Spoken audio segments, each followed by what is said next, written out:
क्या होगा जब फारूक की सालों की मेहनत एक ही पल में उसके हाथों से निकल जाएगी? क्या ऑन अपना बदला पूरा कर पाएगा या फिर कहानी में आएगा कोई नया मोड़? आज की इस अपडेट में जानिए वह धमाकेदार ट्विस्ट जिसने पूरे खानदान को हिलाकर रख दिया। रमला जब ऑन को फैक्ट्री बेच देती है तो उसे सिर्फ एक ही टेंशन लगी होती है कि आखिर फारूक को यह बात किस तरह बताई जाए। तभी अचानक शामी फैक्ट्री के कुछ कागजात लेकर उसके पास आता है और उसे बेवकूफ बनाकर उन पर सिग्नेचर करवाने की कोशिश करता है। लेकिन रमला उसी वक्त उसे रोक देती है और कहती है, अब इन कागजात पर मेरे सिग्नेचर की कोई जरूरत नहीं, क्योंकि यह फैक्ट्री अब मेरी नहीं रही, मैं इसे बेच चुकी हूं। यह सुनते ही शामी के होश उड़ जाते हैं। वह हैरानी से कहता है, तुम्हें होश तो है? तुम क्या कह रही हो? रमला जवाब देती है कि वह पूरे होश में है और सच बोल रही है। शामी को कुछ समझ नहीं आता। वह फौरन अपने माँ बाप के पास जाता है और सारी बात बता देता है। यह सुनकर फारूक और आरिफा गुस्से से आग बबूला हो जाते हैं और सीधे रमला के पास पहुंच जाते हैं। दूसरी तरफ रमला डरी हुई होती है।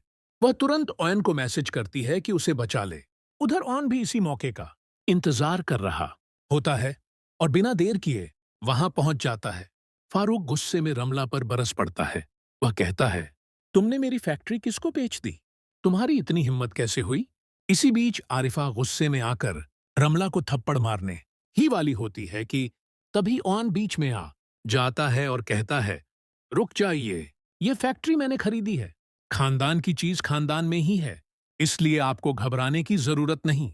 यह सुनकर आरिफा ताने मारते हुए कहती है, आज तक तुम हमारे टुकड़ों पर पलते रहे हो, इतनी बड़ी फैक्ट्री खरीदने की औकात कहां से आ गई? जरूर तुम दोनों की कोई चाल है। तभी ऑन सारे कागजात और सबूत उनके सामने रख देता है।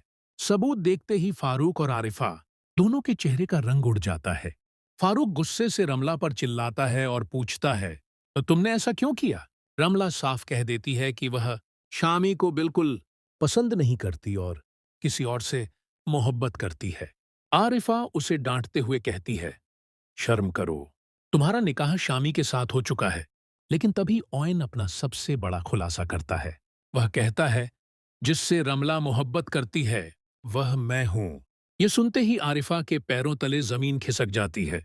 ऑन फिर कहता है, सारी जिंदगी मैंने आप लोगों के ताने और नफरत बर्दाश्त की है, लेकिन आज जिस फैक्ट्री पर आपको सबसे ज्यादा घमंड था वह अब मेरे नाम है। यह सुनकर फारूक का घमंड टूट जाता है। वह ऑन के आगे हाथ जोड़कर कहता है, प्लीज बेटा, ऐसा मत करो, हमें माफ कर दो। यह मेरी पूरी जिंदगी की कमाई है, मैं बर्बाद हो जाऊंगा। लेकिन ऑन ठंडे लहजे में जवाब देता है, जब आपको मुझ पर तरस नहीं आता था तो आज मुझे भी आप पर बिल्कुल तरस नहीं आ रहा। इतना कहकर ऑन वहां से चला जाता है। हिसाब बराबर करने के बाद ऑन बेहद खुश होता है। फिर वह अपनी बीवी को लेकर साकिब के पास पहुंचता है। आयला उसकी खुशी की वजह पूछती है तो ऑन कहता है, सबको एक साथ ही खुशखबरी दूंगा। जब सब लोग इकट्ठे बैठते हैं तो ऑन कहता है, फारूक की फैक्ट्री बिक चुकी है और उसे खरीदने वाला मैं हूं।